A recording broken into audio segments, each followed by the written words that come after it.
الامام فخر الدین محمد ابن عمر الرازی، یعنی فخر الدین رازی کی یہ تالیف ہے۔ جب ہم اس میں جاتے ہیں تو یہاں پر ایک بڑا زبردست مطلب بیان کرتا ہے، توجہ کیجیے گا۔ اس نے ایک ایسی انوکھی بات کی ہے کہ ہر جو اہل سنت ہمارا بھائی ہے وہ یہاں پر شرمندہ ہوگا کہ ہمارے اتنے بڑے عالم، اتنے بڑے مفسر نے یہ ایسی کچی بات کیسے کر دی۔ تو برادران اہل سنت، اس کی وجہ یہ ہے فرار اختیار کرنا چاہ رہے ہیں، کیونکہ حدیث غدیر سے انہوں نے نہیں، ان کے بڑوں نے بھی فرار اختیار کیا۔ میں ابھی آپ کے سامنے وہ تمام موارد رکھوں گا، دیکھیں کیسی بات کرتے ہیں۔ وہ کہتے ہیں ان الشیعہ یزعمون انہ علیہ السلام انما قال هذا الکلام بغدیر خم فی منصرف من الحج، کہ شیعہ یہ گمان کرتے ہیں کہ مولا علی علیہ السلام کے حوالے سے جو یہ بیان کیا گیا، یہ کب کیا گیا؟ جب غدیر کے مقام پر حج سے واپس آ رہے تھے تو رسول اللہ نے یہ بیان کیا۔ آگے کہتے ہیں وَلَمْ يَكُنْ عَلِيٌّ مَعَ النَّبِي، مولا علی علیہ السلام تو رسول اللہ کے یعنی اس مقام پر تھے ہی نہیں، یعنی رسول اللہ کے ساتھ مولا علیہ السلام تھے ہی نہیں۔ جب مولا علی وہاں پر موجود نہیں تھے تو یہ بیان کہاں سے کیا؟ یعنی واقعاً ہنسنے والی بات ہے کہ آپ سورج نمودار ہو، سورج طلوع ہو چکا اور آپ کہیں نہیں بھائی سورج تو نہیں ہے، یعنی سورج کا انکار کیا جا رہا ہے دن کی روشنی میں۔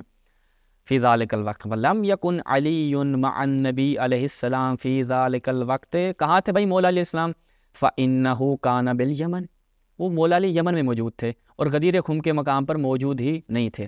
یہ آپ نے ملاحظہ کیا، کون ہے جناب؟ یہ فخر الدین رازی صاحب، اہل سنت کا ایک بہت بڑا نام۔ اچھا، اب یہی باتیں جو ہیں وہ ان کے، آپ چلیں اس کتاب میں، میں آپ کی خدمت میں بیان کرتا ہوں، علم کلام کی شرح المواقف۔ جب ہم شرح مواقف میں جاتے ہیں تو ایجی صاحب جو ہیں متوفہ ہیں 756 ہجری، ان کی کتاب میں جب ہم جاتے ہیں تو یہاں پر یہ کیا بیان کرتے ہیں، بالکل انہوں نے رٹو طوطے کی طرح وہی بات دہرائی ہے۔ لأن علی لم یکن یوم الغدیر مع النبی، مولا علی علیہ السلام غدیر کے مقام پر رسول اللہ کے ساتھ موجود ہی نہیں تھے۔ یعنی آپ جو بچپن سے سنتے آئے، آپ نے جو بڑے بڑے علماء سے، اہل سنت علماء سے بھی آپ نے بہت سنا، وہ کیا بیان کرتے تھے کہ مولا علیہ السلام کا ہاتھ بلند کیا غدیر خم کے مقام پر اور کیا فرمایا من کنت مولا فہذا علی مولا۔ لیکن آپ کے علماء اہل سنت کیا بیان کر رہے ہیں؟ فخر الدین رازی صاحب نے کہا امام علی بھائی ساتھ تھے ہی نہیں۔ ایجی صاحب کیا کہہ رہے ہیں؟ امام علیہ السلام وہاں پر موجود نہیں تھے، فإنہ کان بالیمن۔ اب یہ انہوں نے کیا ہے جی، فرار اختیار کرنے کی کوشش کی ہے حدیث غدیر سے۔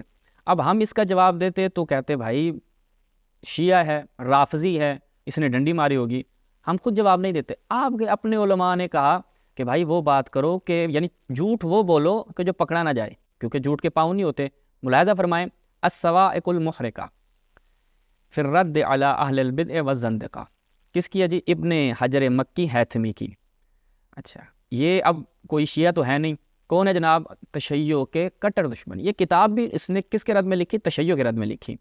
جب ہم اس کتاب میں چلتے ہیں تو یہاں پر حدیث غدیر کے حوالے سے کیا بیان کرتا ہے، ملاحظہ کریں۔ وہ کہتے ہیں جی حدیث جو غدیر ہے اس حوالے سے تو اصل میں کسی قسم کے شک و شبہ کی گنجائش ہی نہیں ہے۔ وَقَصِيرٌ مِّنْ أَسَانِيدِهَا صِحَاحٌ وَحِسَانٌ، اس کی بہت سی جو اسناد ہیں وہ صحیح ہیں، حسن ہیں۔ وَلَا الْتِفَاتَ لِمَنْ قَدَحَ فِي صِحَّتِهِ، وہ کہتے ہیں جس بندے نے بھی اس کی صحت کے بارے میں شک و تردید کا اظہار کیا ہے اس کی اصلاً توجہ نہیں کریں، آپ اس بندے کو لفٹ کروانے کی ضرورت نہیں ہے، وہ اتنا اہم بندہ نہیں ہے، چاہے وہ فخر الدین رازی ہو، چاہے وہ ایجی صاحب ہو۔ کیوں؟ یعنی وہ کیا کہتے ہیں ولا لمن، اور اس شخص کی طرف بھی آپ نے توجہ نہیں کرنی، ردہ جو اس حدیث کو رد کرتا ہے، کیا بہانہ بناتا ہے؟ بأن علی کان بالیمن، کہ مولا علیہ السلام اس وقت کہاں تھے؟ یمن میں تھے۔ کیوں؟ لثبوت رجوعہ منہا وادراک الحج مع النبی، کیونکہ یہ چیز ثابت ہے کہ مولا کائنات یمن سے واپس آ چکے تھے اور رسول اللہ کے ساتھ انہوں نے حج کو در کیا تھا۔ تو یہ چیز کیا ہے؟ نہایت واضح اور روشن ہے، تو آپ اس سے فرار اختیار نہیں کر سکتے۔ اس کے بعد کہتا ہے کہ جی بعض افراد کیا کہتے ہیں، یہ ابن تیمیہ کہتا ہے ان زیادت اللہم لمن والاہ، آخر تک موضوع مردود، یہ من گھڑت ہے جناب، کیونکہ ابن تیمیہ اس حوالے سے انشاءاللہ کسی اور پروگرام میں ہم بیان کریں گے۔ وہ کہتے ہیں اگر اس جملے کو مان لینا تو علی کی عصمت ثابت ہوتی ہے، اور میں اہل سنت، میں کیا مانتا ہوں، مجھے اہل سنت کے نزدیک مولا علی معصوم نہیں ہے۔ جب مولا علی معصوم نہیں ہے تو پر کیا کرنا پڑے گا؟ اس جملے کے بارے میں یہ اعتقاد رکھنا پڑے گا کہ یہ جملہ کیا ہے؟ موضوع من گھڑت ہے، کیونکہ اہل سنت نے کیا، ابھی یہ مفتی سمر قادری کا بھی آپ نے بیان سنا، وہ کیا کہتے ہیں ہم اہل سنت نے یہ عقیدہ بنایا ہے، یعنی یہ ہمارا عقیدہ ہے، یعنی رسول اللہ کے فرمان کو ہم اپنے عقیدے کے حساب سے توڑ مروڑ کے پیش کرتے ہیں۔ رسول اللہ اگر ایک چیز بیان کر رہے ہیں، لیکن ہم نے کیونکہ اپنا ایک عقیدہ بنایا ہوا ہے، اب ٹکرا رہی ہے بات، تو ہم نے اس میں ایسا تصرف کرنا ہے، ہم نے اس میں ایسی ڈنڈی مارنی ہے کہ وہ ہمارے عقیدے کے ساتھ نہ ٹکرائے۔ اس لیے ہم نے من کنت مولا فعلی مولا میں اپنا ایک مطلب نکال لیا جو رسول اللہ بیان نہیں کرنا چاہتے تھے۔ رسول اللہ کیا بیان کرنا چاہتے تھے وہ انشاءاللہ بیان تفصیل سے کریں گے۔ جبکہ وہ کہتا ہے وَرَدَ ذَلِكَ مِن طُرُقٍ صح الذَّهَبِي كَثِيرٌ مِنْهَا، یعنی ذہبی نے اور بہت سے افراد نے، یعنی ایسے طرق ہیں کہ ذہبی نے ان طرق میں سے بہت سی اسناد کی کیا کیا تصحیح کی ہے جس میں یہ الفاظ کیا ہیں موجود ہیں۔ تو یہاں پر آپ نے ملاحظہ کیا خود ابن حجر مکی نے اس کو جواب دیا، فخر الدین رازی کو جواب دیا، اس نے کہا کہ بھائی ایسی بات نہ کرو، پکڑے جاتے انسان آرام سے پکڑا جاتا ہے، تو یہ بات کرنے والی نہیں ہے۔ اچھا، تو یہاں سے یہ چیز واضح ہو گئی کہ امام علی علیہ السلام کے حوالے سے جو یہ حدیث غدیر بیان کی گئی، غدیر کے دن اعلان ہوا، یہاں پر کچھ نہ کچھ تو تھا جس وجہ سے انہوں نے یہاں سے فرار کرنا چاہا، اور خود ان کے اپنے علماء نے کیا کیا، یہاں سے فرار کرنے کے لیے کہا کہ جناب مولا علی وہاں پہ موجود نہیں تھے۔ اگلا اشکال اس بندے نے کیا کیا ہے، اگلا اشکال یہ بندہ کرتا ہے کہ امام علی علیہ السلام نے اپنے بعد کسی کو نومینیٹ نہیں کیا، اپنے بعد کسی کو نومینیٹ نہیں کیا امام علیہ السلام نے، کیونکہ انہوں نے رسول کی بات پہ عمل کیا۔ یہ اس کا آپ کے لیے ملاحظہ فرمائیں۔ بھی یہ ماحول ہے نا، اس کو ذرا ایک ڈبے میں بند کر کے ذرا اوپر ضرب حیدری لگائیں نا تاکہ ہر شے بند ہو جائے۔ کیوں جی؟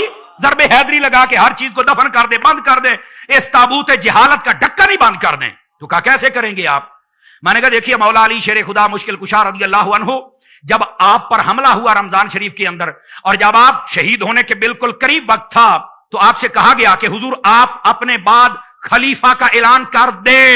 غور سے سنیے گا، تو آپ نے فرمایا میں خلیفہ کا اعلان نہیں کروں گا، نومینیٹ نہیں کروں گا۔ کیوں؟ فرمایا آقا کریم علیہ السلام نے بھی اپنے بعد نومینیٹ نہیں کیا تھا، نومینیٹ نہیں کیا تھا، نومینیٹ نہیں کیا تھا، مولا علی کہہ رہے ہیں نہیں نومینیٹ کیا تھا۔ تو پھر کیا کیا تھا؟ فرمایا میرے آقا نے فرمایا تھا اللہ تعالی تم لوگوں کو اس پر جمع کر دے گا جو تم سے زیادہ بہتر ہوگا، جو اللہ کا محبوب ہوگا۔ میں یہ ایک تشریحی ترجمہ کر رہا ہوں، جو اللہ کو پسند ہوگا، اللہ اور مومن جس پر راضی ہو جائیں گے، فرمایا اس پر اللہ تمہیں جمع کر دے گا۔ اور فرمایا پھر حضور نے جب متعین نہ کیا تھا تو ہم سارے ابو بکر پہ راضی ہو گئے تھے کیونکہ وہ سب سے افضل تھے اور وہی اس وقت اہل تھے، ہم نے ان کی خلافت قبول کر لی۔ کیا کہتا ہے؟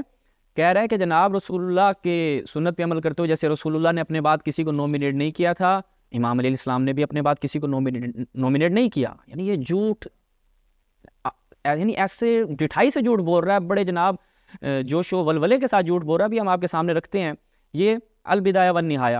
کیا کہہ رہے تھے جی؟ امام علیہ السلام نے کسی کو نومینیٹ نہیں کیا۔ انشاءاللہ اس کے سارے جھوٹ آپ کے سامنے اشکار کریں گے۔ ملاحظہ فرمائیں البدایہ والنہایہ، ابن کثیر دمشقی، اب یہ کوئی شیعہ تو ہے نہیں، یہ اب ان مفتی صاحب سے جا کے پوچھے گا ابن کثیر دمشقی کا کیا کیا جائے گا۔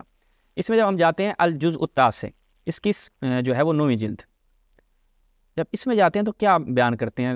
ہمیں معلوم ہوگا کہ مفتی صاحب نے درست بات کی یا اپنی طرف سے چھوڑی ہے۔ ملاحظہ فرمائیں اس میں جب ہم اس میں جاتے ہیں صفحہ نمبر 286، ثم بعدهم الحسن بن علی، وہ بیان کرتا آ رہا ہے کہ جناب جو خلفائے اربعہ ابو بکر عمر عثمان، ان کی خلافت جو ہے وہ حدیث سفینہ کی نص کے ساتھ محقق ہوتی ہے، اس کے بعد خلافت 30 سال ہے۔ ثم بعدهم الحسن بن علی کما واقع، یعنی امام حسن علیہ السلام کی باری آتی ہے۔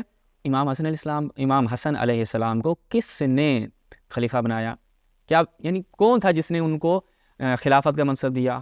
توجہ کریں، لأن علی اوصى الیہ، کیا جی؟ توجہ کریں، یہ لأن علی اوصى الیہ، امام علی علیہ السلام نے جو ہے وہ امام حسن علیہ السلام کو اپنا وصی قرار دیا، ان کو وصیت کی اور ان کو اپنا جانشین بنایا۔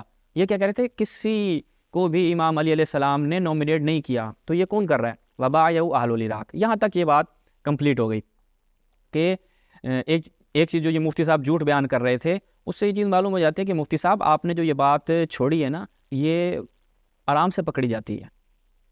دوسری کتاب آپ اپنے اسکرین پہ ملاحظہ فرمائیں، الفتوح ابن عاصم کوفی کی، ابن عاصم کوفی کی الفتوح کو ملاحظہ فرمائیں، المجلد الثانی۔ جب ہم اس میں جاتے ہیں تو یہاں پر بالکل وہی بات جو آپ کی خدمت میں بیان کی کہ امام حسن علیہ السلام نے جو ہے وہ ایک خط لکھا معاویہ کو اور کہا فَإِنَّ امیر المؤمنین علی بن ابی طالب لما نزل بہ الموت، جب امام علیہ السلام کا آخری وقت قریب آیا تو انہوں نے کیا کیا؟ انہوں نے کہا ھذا الامر من بعدہ، یعنی واللانی ھذا الامر من بعدہ، انہوں نے اپنی یہ حکومت، اپنی یہ خلافت، اپنا یہ منصب کسے دیا؟ مجھ حسن کو۔ کون؟ مولا علی علیہ السلام اپنی شہادت کے بعد، یعنی اپنی شہادت کے وقت انہوں نے کیا وصیت کی کہ میرے بعد جو خلیفہ ہوگا، جو جانشین ہوگا میرا، وہ حسن ہوگا۔ جبکہ مفتی سمر قادری صاحب کی آپ نے بات سنی، بیان فرما رہے تھے نہیں جناب، امام علی علیہ السلام نے تو کسی کو نومینیٹ نہیں کیا۔ یہ ان مفتی صاحب کا اگلا جھوٹ تھا۔ اس کے بعد ایک اور جھوٹ جناب مارتے ہیں، وہ کیا ہے؟ وہ کہتے ہیں کہ امام علی علیہ السلام ابو بکر کی خلافت پہ راضی ہو گئے تھے، سارے جناب راضی ہو گئے کہ ابو بکر کی خلافت، لوگ جو ہیں وہ جمع ہوئے، اکٹھے ہو گئے۔ اکٹھے ہونے کے بعد کیا ہوا؟ سب نے کیا کہا؟ بھائی ٹھیک ہے ابو بکر صاحب آپ خلیفہ ہیں، ہم نے آپ کو مان لیا اور آپ کی خلافت کے اوپر ہمیں کسی قسم کا کوئی شک و شبہ نہیں ہے۔ کیا بالکل ایسا ہی ہے؟ جناب ابو بکر جب خلیفہ بنتے ہیں، وہ پہلے تو دیکھتے ہیں بنتے کیسے ہیں، ٹھیک ہے، کیا لوگ ان کو بنا رہے ہیں یا نہیں، یہ بیٹھے بٹھائے جو ہے وہ ایک دفعتاً ایک اچانک کام ہو گیا۔ اچھا جی، ملاحظہ فرمائیں، پہلے تو آپ کو اس حوالے سے اپنی اسکرین پر ملاحظہ فرمائیں صحیح بخاری۔ صحیح بخاری میں جب ہم جاتے ہیں تو یہاں پر بالکل نیچے آپ ملاحظہ فرمائیں، انما کانت بیعت ابی بکر فلتا، ابو بکر کی جو خلافت ہے وہ کیا ہے؟ ناگہانی ہے، جیسے ناگہانی موت نہیں آ جاتی، پتہ ہی نہیں چلتا انسان کے اوپر کسی وقت بھی موت آ جائے۔ جناب ابو بکر کی خلافت کا یہی حال تھا، کسی کو پتہ ہی نہیں تھا، پتہ ہی نہیں چلا جناب خلیفہ بن گئے۔ یہ جناب ابو بکر کی خلافت کی حالت ہے۔ اس کے بعد انہوں نے کہا کہ جناب وہ امام علی علیہ السلام راضی تھے۔ اب دیکھتے ہیں کہ آیا امام علی علیہ السلام واقعاً راضی تھے؟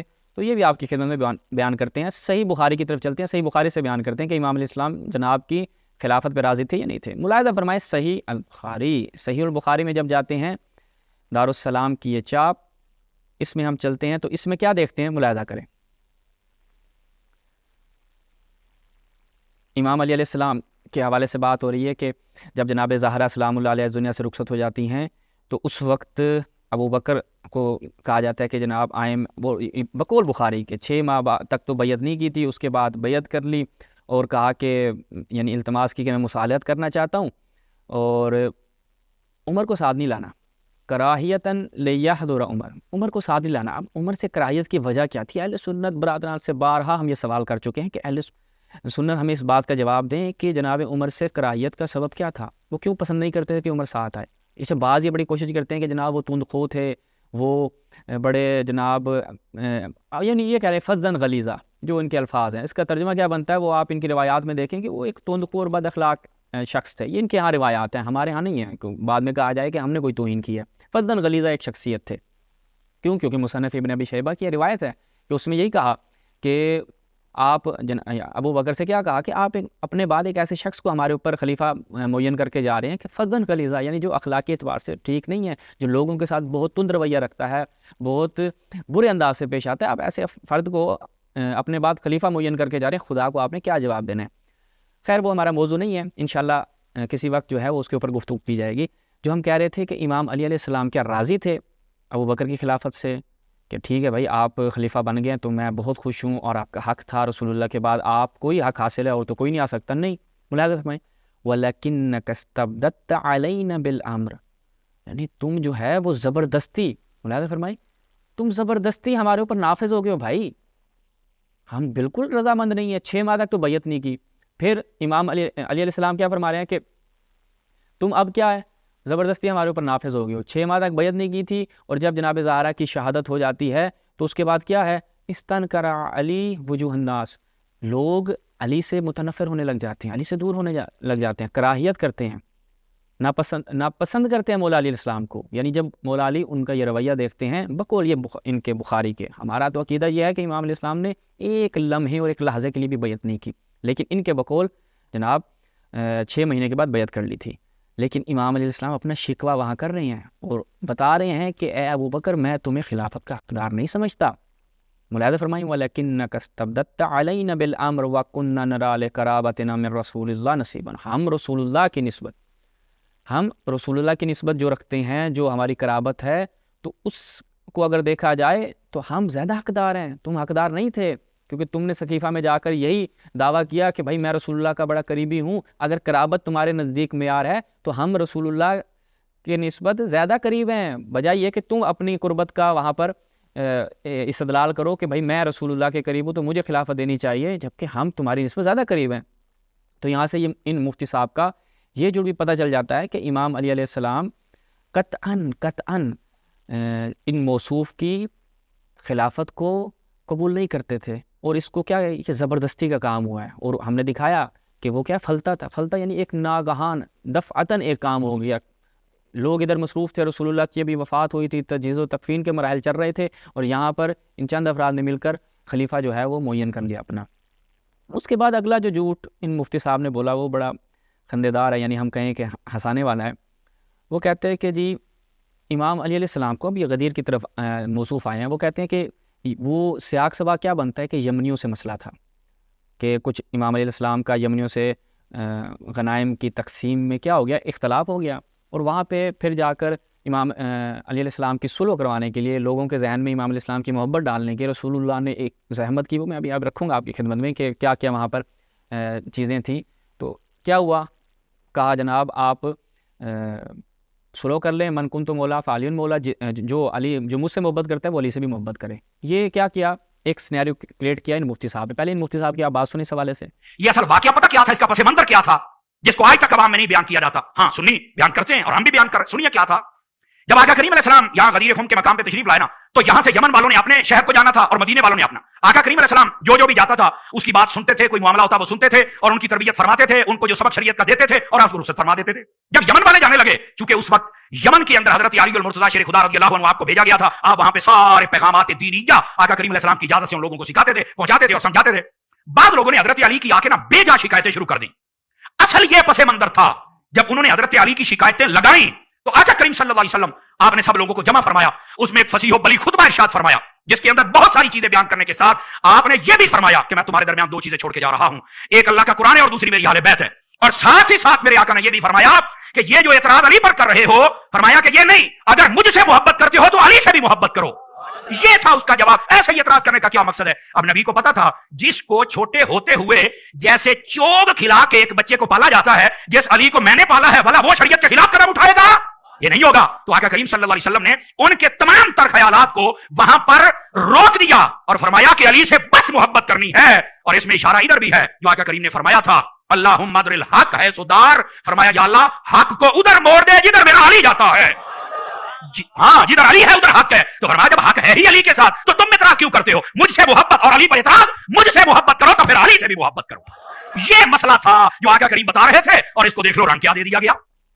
جی آپ نے ملاحظہ کیا مفتی صاحب کہہ رہے ہیں یمنیوں سے مسئلہ تھا. اب ہم دیکھتے ہیں کہ آیا یمنیوں سے مسئلہ تھا یا نہیں تھا، کیونکہ یہ چیز تو واضح ہے کہ جو یہ یمنیوں کے حوالے سے بات کی جاتی ہے ایسا بالکل بھی نہیں تھا. وہ اس لیے کیونکہ جن صحابہ کے ساتھ مولا علیہ السلام کا مسئلہ تھا، جو صحابہ مولا علیہ السلام سے بغض رکھتے تھے اور انہوں نے کہا کہ ہمیں جو ہے وہ علی سے شکوہ اور شکایت ہے، انہوں نے وہ اپنی شکوہ شکایت مدینے میں ہی رسول اللہ کے سامنے رکھ دی تھی. اور رسول اللہ نے کیا کہا تھا کہ تم جو ہے وہ علی سے بغض نہ رکھو، وہ مجھ سے ہے اور میں اس سے ہوں. یہ آپ کی خدمت میں بیان کرتے ہیں کہ آیا یمنیوں سے مسئلہ تھا. ملاحظہ فرمائیں اپنی اسکرین پر صحیح سنن ترمذی، صحیح سنن ترمذی. ناصر الدین البانی صاحب نے کیا کیا ہے، اس میں سے سنن ترمذی کے دو حصے کیے، جو صحیح روایات تھیں ان کو علیحدہ کیا، جو ضعیف تھی ان کو علیحدہ کیا، اور اس کے بعد یہاں پر روایت ملاحظہ فرمائیں.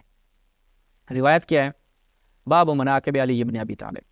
امام علیہ السلام کے مناقب میں جب ہم جاتے ہیں تو وہاں پر یہ روایت ہے کہ بعث رسول اللہ جیشن، یعنی رسول اللہ جو ہیں وہ اپنی فوج کو بھیجتے ہیں اور ان کے اوپر امام علی علیہ السلام کو کیا حاکم معین کرتے ہیں.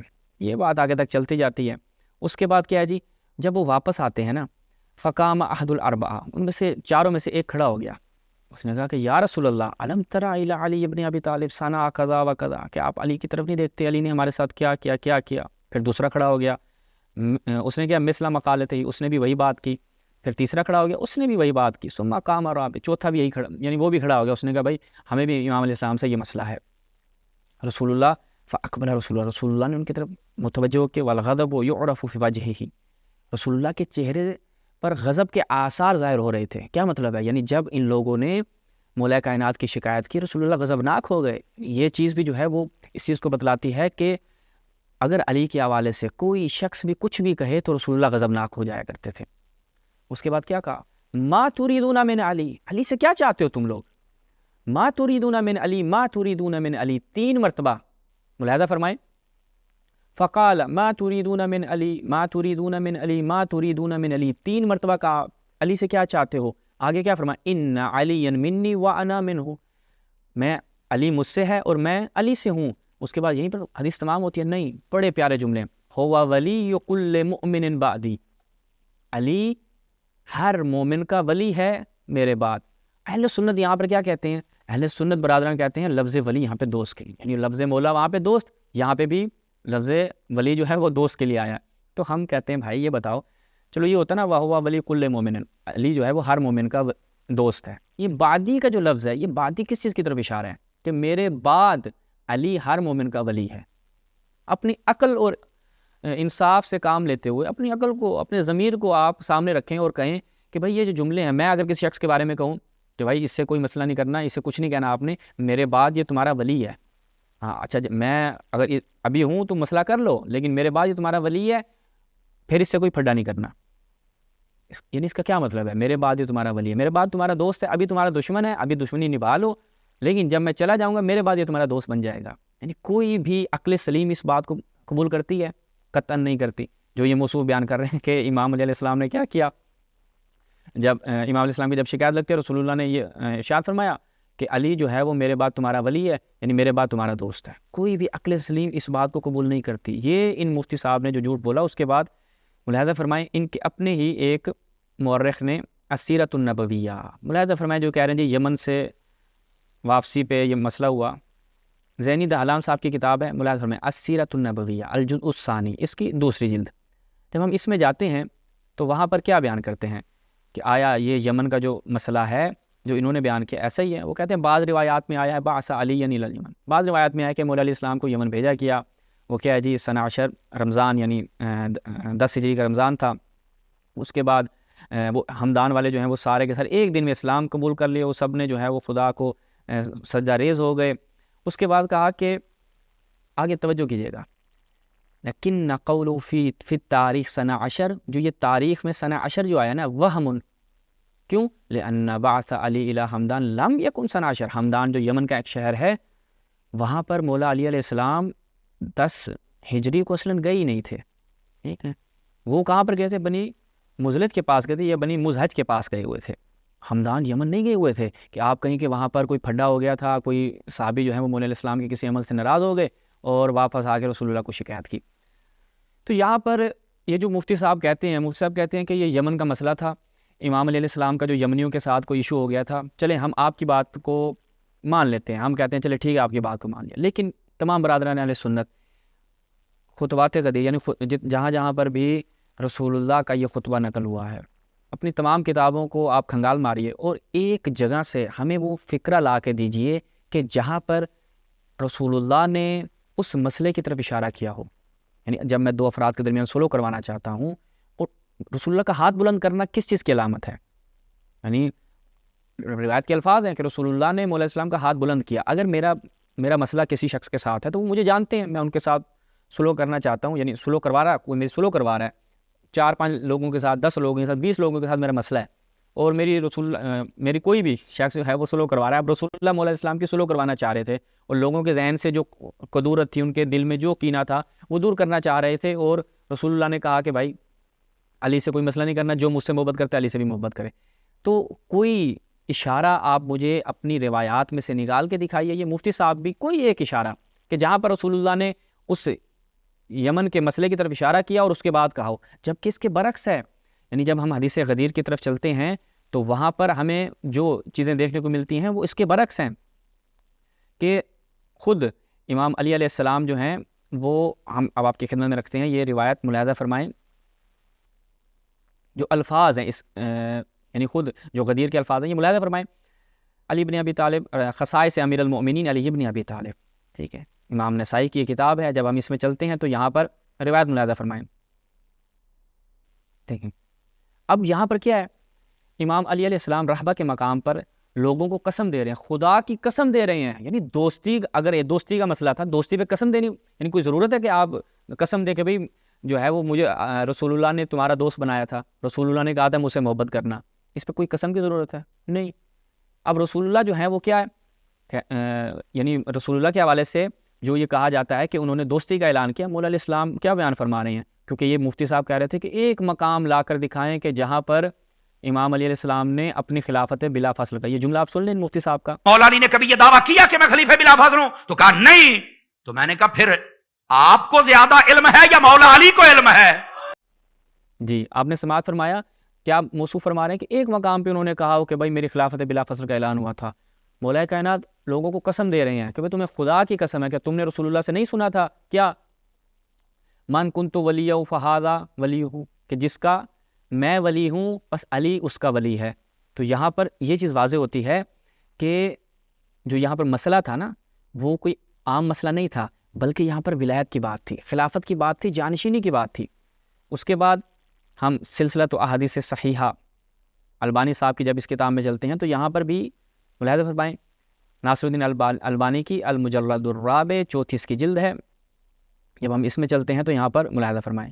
اب یہ الفاظ توجہ کیجیے گا جو میں شروع میں بیان کر رہا تھا کہ خود اس حدیث کے الفاظ بتاتے ہیں کہ رسول اللہ نے پہلے اعتراف لیا لوگوں سے, اتعلمون انی اولی بالمؤمنین من انفسہم, کہ تم جانتے ہو کہ میں مؤمنین پر ان کے نفسوں سے زیادہ اولویت رکھتا ہوں. اب یہ جو اعتراف لیا جا رہا ہے, یعنی کہیں پر بھی آپ ہمیں نہیں دکھا سکتے کہ یمن کے مسئلے کی بات کی جا رہی ہو کہ بھئی یمن میں تمہارے ساتھ علی کا جو مسئلہ ہوا اس مسئلے کو اپنے ذہن سے نکال دو, علی کے حوالے سے جو تمہارے ذہن میں قدورت ہے اس کو نکال دو, تمہارے دل میں جو کچھ ہے نکال دو. کہیں پر بھی اشارہ نہیں ہے, بلکہ اس کے برعکس اولویت کی بات ہو رہی ہے. اتعلمون انی اولی بالمؤمنین من انفسہم قالوا نعم یا رسول اللہ. جب یہ اعتراف لے لیا اولویت کا کہ میں تمہارے نفسوں پر, سیاق دیکھیے گا, کہ میں تمہارے نفسوں پر تم سے زیادہ اولویت رکھتا ہوں, فوقیت رکھتا ہوں, من کنت مولا فہذا مولا, تو پس جس کا میں مولا ہوں, جس کے نفس پر, جن لوگوں کے اوپر میں اولویت رکھتا ہوں, علی بھی ان لوگوں کے اوپر, ان کے نفسوں کے اوپر ان سے زیادہ اولویت رکھتا ہے. تو یعنی یہ خود سیاق بتا رہا ہے کہ رسول اللہ جو ہے وہ کسی دوستی کا اعلان نہیں کر رہے تھے, بلکہ امام علی علیہ السلام کے خلافت بلا فصل کا اعلان کر رہے تھے, لوگوں کو بتلا رہے تھے. یہ خود اس حدیث کا سیاق ہمیں بتا رہا ہے. اس کے بعد جو اعتراض کیا جاتا ہے ناظرین وہ بڑا قابل توجہ ہے. وہ یہ کہتے ہیں کہ امیر المومنین علیہ السلام کی اگر خلافت کا اعلان کرنا تھا تو کہاں پر کر دیتے؟ وہ جناب انہیں کر دینا چاہیے تھا مکہ میں. کیوں؟ مکہ میں بہت سارے موجود تھے, بڑی جمعیت موجود تھی, تو وہاں پر اعلان کر دیتے تو کیا مسئلہ تھا؟ اگر وہاں پر اعلان کر دیتے تو سارے سن لیتے, رسول اللہ جو ہے وہ امام علیہ السلام کی امامت کو سب تک پہنچا دیتے. اچھا, یہ لوگ جو ہیں وہ رسول اللہ کے حوالے سے الیاذ باللہ رسول اللہ کو اپنی نسبت جو ہے وہ اتنا سمجھدار نہیں سمجھتے, جبکہ جب ان کے جناب عمر کی بات آتی ہے وہ اور کچھ صحابہ آپس میں کیا طے کرتے ہیں کہ ایک اعلان کرنا تھا. یہ آپ اسکرین پر ملاحظہ فرمائیں کتاب الحدود کی اس روایت کو. کسی شخص نے کیا کہا, روایت بڑی طولانی ہے, ٹھیک ہے, روایت کو آپ کتاب الحدود میں جا کر ملاحظہ فرمائیں. روایت بڑی طولانی ہے کہ کسی شخص نے کہا کہ بھئی ایک شخص نے جو ہے وہ امیر المومنین یعنی اسی جناب عمر سے کہا کہ اگر آپ یعنی اس دنیا سے چلے جائیں تو یعنی لو قد مات عمر با یا تو فلانا, میں جناب فلاں بندے کی کیا کر لوں گا, بیعت کر لوں گا. ٹھیک ہے, تو یعنی یہ بات سنی, انما کانت بیعت ابی بکر فلتا, یہاں پر وہی الفاظ. اور اس شخص نے کیا کہا کہ ابو بکر کی جو خلافت تھی وہ ایک ناگہانی حادثہ تھا, وہ ایسے ہی جناب ایک واقعہ رونما ہو گیا. اس کے بعد آگے خود یہ بیان کرتے ہیں اس روایت کے اندر, اب جب عمر کو پتہ چلا تو عمر نے کہا کہ میں ابھی خطبہ دوں گا, اور خطبہ دے کر یہ جو جتنے بھی لوگ ایسے جو یہ لوگ سوچ رہے ہیں کہ وہ میرے بعد خلافت کو غصب کر لیں گے وغیرہ وغیرہ, فلاں کی بیعت کر لیں گے, میں ان کے سارے دماغ بھی ٹھیک کرتا ہوں. تو عبد الرحمن ابن عوف نے کہا بھائی ایسا نہیں کرو, ٹھیک ہے, یہاں پر تمہیں پتہ ہے حج کا موسم ہے, ہر قسم کے لوگ ہیں یہاں پر, اچھے لوگ بھی ہیں, برے لوگ بھی ہیں, اور اب اگر تم یہ کرو گے تو یہاں پر تمہاری بات نہیں پہنچے گی. کون یہ مشورہ دے رہا ہے؟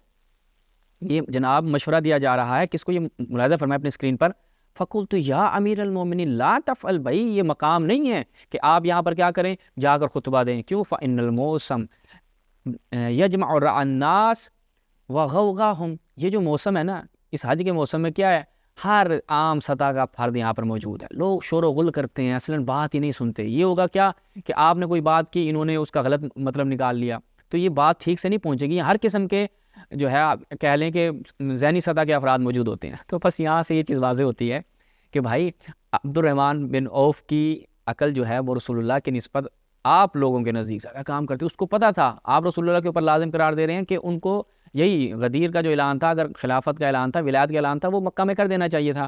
لیکن عبد الرحمن بن عوف صاحب کہتے ہیں کس سے؟ جناب عمر سے، بھائی یہاں پر وہ کام نہیں کریں، آپ جب کہاں پہنچ جائیں گے، فمل یعنی آپ رک جائیں، حتیٰ تقدم المدینہ فإنها دار الحجرہ والسنہ، رک جائیں، مدینہ پہنچ جائیں، مدینہ پہنچ کر انشاءاللہ تسلی سے وہاں پر اعلان کیجیے گا، وہ دار الحجرہ ہے، دار السنہ ہے، وہاں پر سنت کا قیام ہے، وہاں پہ پڑھے لکھے لوگ ہیں، سمجھنے والے لوگ ہیں، آپ کی بات سمجھیں گے، یہاں پر نہیں سمجھیں گے۔ یہ جو یہ اعتراض کرتے ہیں کہ امام علی علیہ السلام کی خلافت کا اعلان کہاں پہ کر دینا چاہیے تھا، وہیں پہ کر دیتے تو مسئلہ حل ہو جانا تھا۔ اب ہم دیکھتے ہیں، خود اس غدیر کے سیاق میں چلتے ہیں کہ کیا رسول اللہ نے اس حوالے سے وہاں پر لوگوں کی ذہن سازی کرنے کے لیے وہاں پر کچھ بیان کیا تھا یا نہیں کیا تھا؟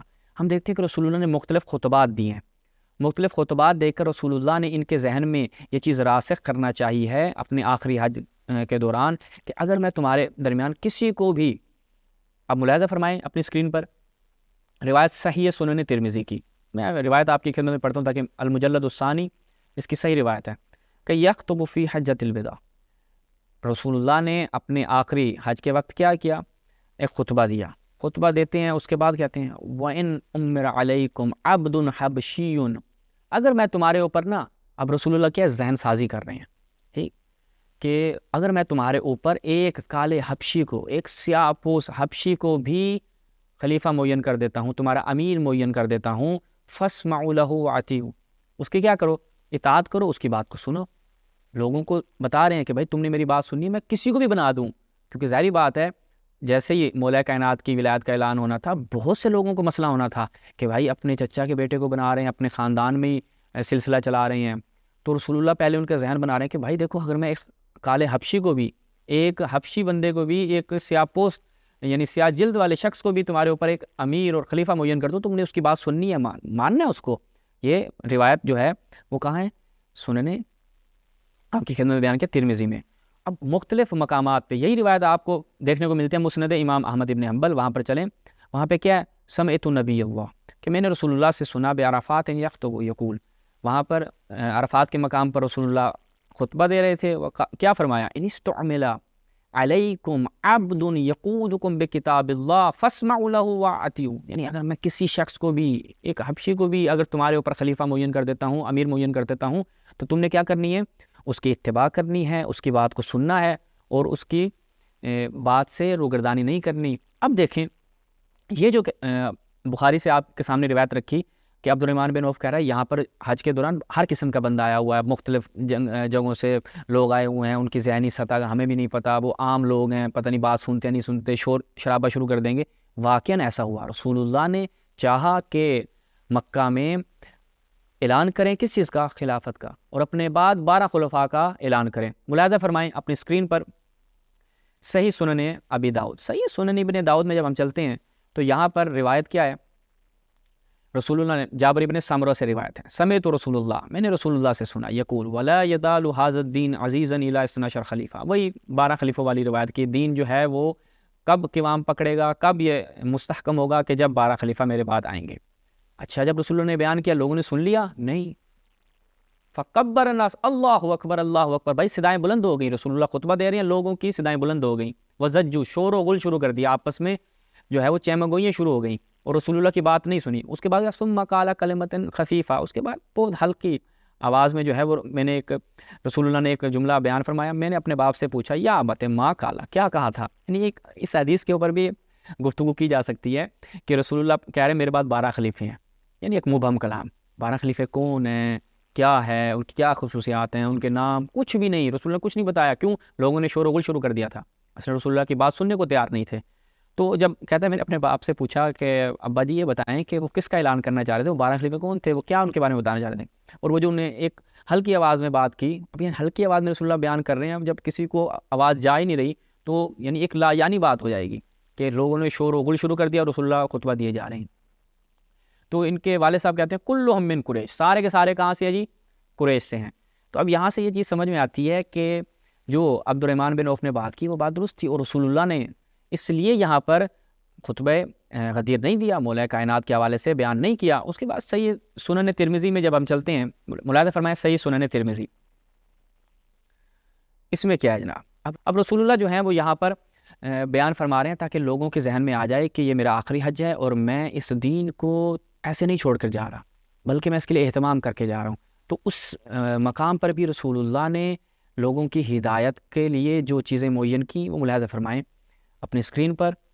صحیح سنن ترمذی، اس میں جب ہم چلتے ہیں تو ایک صحیح سند روایت ہے. کیا ہے کہ یوم عرفہ پہ رسول اللہ نے کیا بیان فرمایا؟ یا ایھا الناس، اے لوگو، انی قد ترکت فیکم ما ان اخذتم بہ لن تضلوا، اگر تم ان سے تمسک کرو گے، میں تمہارے درمیان کچھ ایسی چیزیں چھوڑ کر جا رہا ہوں، اگر تم ان سے تمسک کرو گے کبھی گمراہ نہیں ہوگے. یہ حج کے موقع پہ ہی دیکھیں، وہاں پر 12 خلیفوں کی روایت بیان کی. اب حج کے موقع پہ ہی حدیث ثقلین کو بیان کر رہے ہیں کہ اگر تم ان سے تمسک کرو گے کبھی گمراہ نہیں ہوگے. یا رسول اللہ کس سے تمسک کرنا ہے؟ کتاب اللہ و اطرتی، میری اہل بیت اور خداوند متعال کی اس کتاب سے تمسک کر رہے ہیں. اب رسول اللہ اس سیاق سے اگر چلیں، 12 خلفاء کی بات کی، 12 خلفاء سے بھی آپ پہلے چلیں. کیا کہا کہ اگر ایک کالے حبشی کو بھی میں خلیفہ بناتا ہوں، اس کی بات سننا، اس کی اطاعت کرنا. اس کے بعد کیا 12 خلیفوں کے حوالے سے بات کی کہ 12 خلیفے آئیں گے میرے بعد اور ان سے اسلام مستحکم ہوگا. اس کے بعد حدیث ثقلین بیان کی جاتی ہے، اور پھر جب خدا کی طرف سے ابلاغ ہوتا ہے، انشاءاللہ اگلی ہم قسط میں بیان کریں گے کہ وہ آیت جو ہے وہ اس کا شان نزول کیا تھا، کس کے حوالے سے وہ آیت جو ہے وہ نازل ہوئی تھی. انشاءاللہ وہ اگلی قسط میں بیان کریں گے. اس کے بعد رسول اللہ کیا ہے؟ غدیر کے مقام پر امام علیہ السلام کی ولایت کا اعلان کرتے ہیں. تو اس پورے سیاق و سباق کو دیکھا جائے، اور خود علماء اہل سنت نے لکھا، مستدرک علی الصحیحین میں یہ روایت موجود ہے کہ رسول اللہ نے وہاں پر سب کو جمع کیا. جمع کرنے کے بعد یہ ولایت کا اعلان کیا، اور وہ دن سب سے گرم دن تھا، یعنی اس سے زیادہ گرم دن ہم نے نہیں دیکھا. یعنی معقول ہے کہ آپ کہیں جی وہ کچھ افراد کے درمیان مسئلہ تھا، اور اتنے سارے صحابہ کو، جن کے صحابہ ان کا تو مسئلہ ہی نہیں ہے نا، ان کا تو کوئی قصور نہیں ہے، جو چلے گئے ان کو پیچھے بلایا، اور کچھ جو رہ گئے تھے پیچھے ان کا انتظار کیا تھا کہ وہ آ جائیں. یہ پورا اہتمام کرنا بتاتا ہے کہ یہاں پر نہایت اہم اعلان ہونے جا رہا تھا، اور وہ کیا تھا؟ امام علیہ السلام کی ولایت، امامت اور خلافت کا. انشاءاللہ اگلی قسط میں مزید حدیث غدیر کے اوپر جو اعتراضات کیے جاتے ہیں ان کے جوابات کے ساتھ حاضر ہوں گے. تب تک کے لیے والسلام علیکم ورحمۃ اللہ یا علی مدد.